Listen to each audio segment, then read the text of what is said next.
I was born and raised in the shacks of Joe Slovo, in a township called Kwalanga, a few kilometers outside Cape Town, where fires would erupt every month.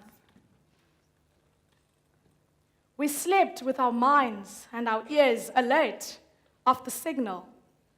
Umlilo! Umlilo! Umlilo! Which means fire in isiXhosa. We eventually found ways to save ourselves and the little assets that we owned from the deadly fires of Joe Slovo. Imagine having to set your furniture in a way that makes it easier to pick up as you run for your life. The number of times that fires erupted exceeded my measure of remembrance. And there was a time when a fire erupted in the middle of the night, and we all woke up and laughed, as that was the third occurrence for the month. We laughed because the pain was too much to bear, and the only way we could express this was through laughter. The fires weren't even the hardest thing, because crime was our daily portion. My mother would pray every day as I went to school that I would come back safely into her arms. The sound of gunshots was my lullaby, and an empty stomach was my bedtime story. Nothing could ever tantamount to the amount of fear that I experienced as I slept, hoping that tomorrow would be a better day. I would walk a kilometer to relieve myself. I would walk another kilometer to find water. I would watch my neighbors greet each other with eyes begging for survival and hearts longing for a slice of bread, for water to drink, and for a better life.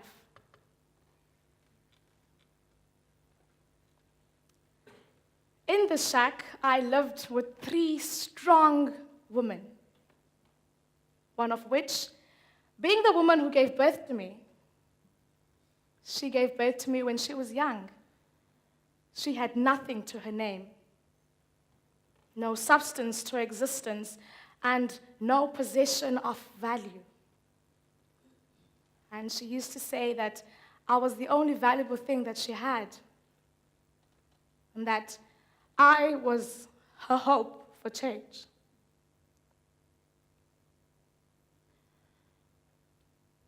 And those words uttered to me when I was 5 years old stuck with me ever since. From that moment, I made a choice to be the change. From that moment, I started dreaming. I dreamt, and I dreamt, and I dreamt. I dreamt of finding hope in my hopeless situation. I don't know how or why, but there was a burning desire inside of me that reminded me that there was hope at the end of my tunnel. Hope to fulfill all of my ambitions, and the only way I could do this was to dream. The idea of dreaming was a fantasy. It was unrealistic. It was not in the local vocabulary of my community. Because in Joe Slovo, there was no hope. The only way to survive was to breathe. Mothers would cry for mercy every night as they would loan sugar and bread just to feed their kids.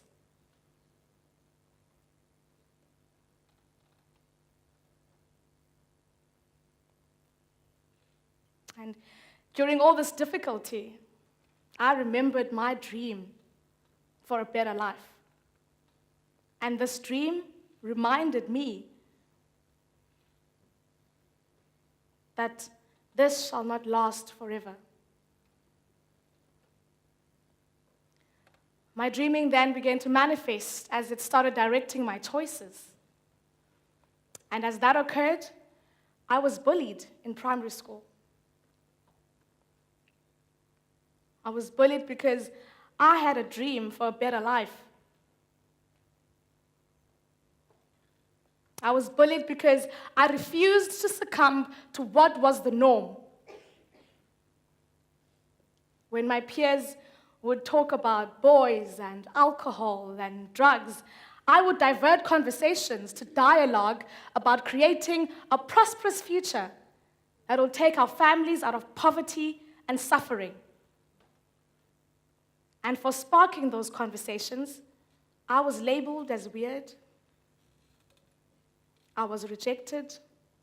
I was laughed at for being the short, lonely girl who is weird.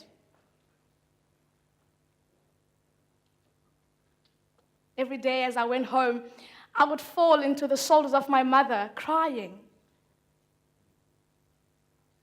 As every day would be a distinct form of bullying as it escalated. It worsened every year as my passion for my dream ignited more fire inside me. I was not only bullied by society and my peers, but I was rejected by my father. He left my mother and I when I was young, and he rejected me. He never called on my birthdays, never visited me, never even paid child support. And for a while, I had thought that I was not meant to be loved because I didn't know what a father's love was. But my mother reminded me that I didn't need all I thought was necessary to travel on this journey of finding my purpose. She said that I needed to focus my time and energy on the narrow path, which is towards finding and fulfilling my reason for existence. It was during this time where I got to spend a great deal of time on my own. Instead of sitting with friends, I would sit alone and write down all my ambitions, hopes, and dreams.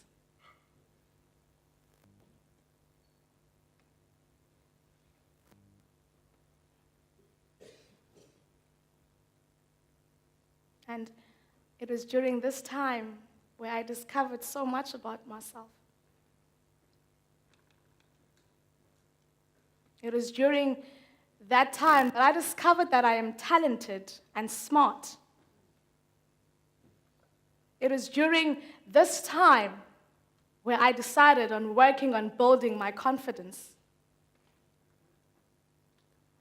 It was during this time where I got to find out about myself, what I like, what I don't like, my strengths, my weaknesses, my talents and gifts, and everything that makes me who I am.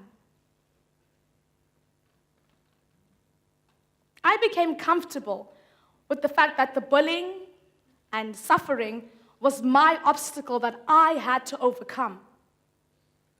That I had to break through all the negativity and force out the positivity out of those negative situations. I say that those were the best years of my life. Because it was during then when I discovered that I had the potential to change my circumstance, to change my community, and to change the world. I say that those were the best years of my life because it was during this time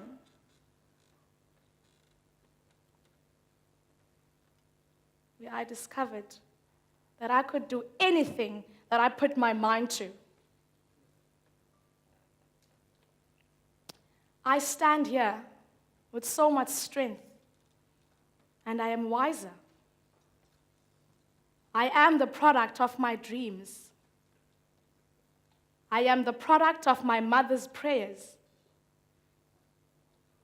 I am a survivor of poverty, suffering, rejection, and difficulty.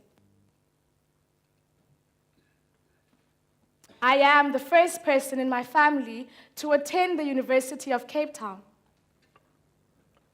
I am a successful entrepreneur.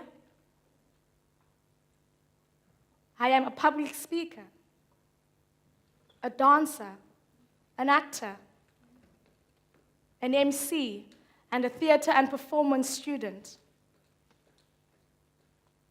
Yes, it took time for my mother to fully understand my dreams of becoming an artist.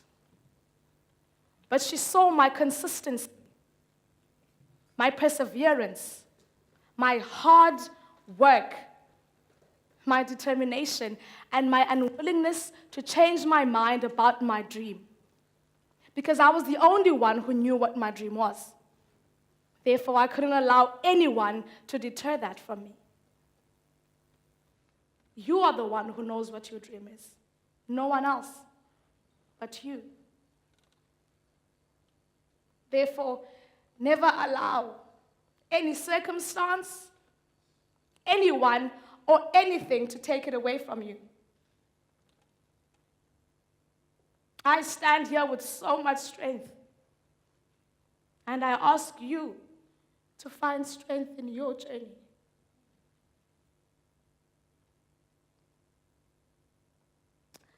I could have let my dream burn in the fires of Joe Slovo, but I let that fire inspire me, motivate me. May you find strength in your dream, and may you find hope in your fires. Thank you.